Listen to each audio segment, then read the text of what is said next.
баялагын урсгалаа идэвхжүүлэх нь баялаг гэж яриад байгаагийн цаана мөнгнөөс хальсан ойлголт байгаа. Тэгэхээр магадгүй мөнгнөөс хальж ойлгохгүй бол бид нэр зөвхөн мөнгөөр бодчихлоор амьдралаа бүтээж чадахгүй байгаа. Гэтэл баялаг дүүрэн амьдрахын тулд юу хэрэгтэй вэ танд? Сайхан гэр орон хэрэгтэй байна мөн үү? Дээрээс нь халуун дотн хайр, харилцаа, дулаан байдал, харилцаа.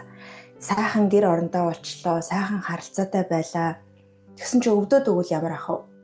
Маш хэцүү мөн үү? Тэр гэр орны чинь тавтай, тухтай байгаа, сайхан харилцаанд байж чадахгүй шүү дээ. Бараг хүмүүс хүртэл төвхтэй бас санагдаж эхэлнэ, тийм ээ?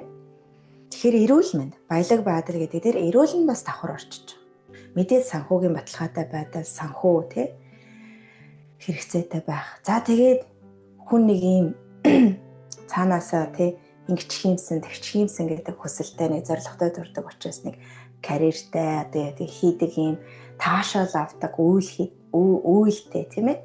Одоо тэр нь таны ямар ажил авах юм тий. Одоо миний хувьд л энэ коучинг гэдэг ажил шүү дээ. За тэгэхээр бид нар баялаг гэдэг ойлголтыг мөнгө гэдэг ойлголтоор баялагаа хязгаарлаж бодоод байна.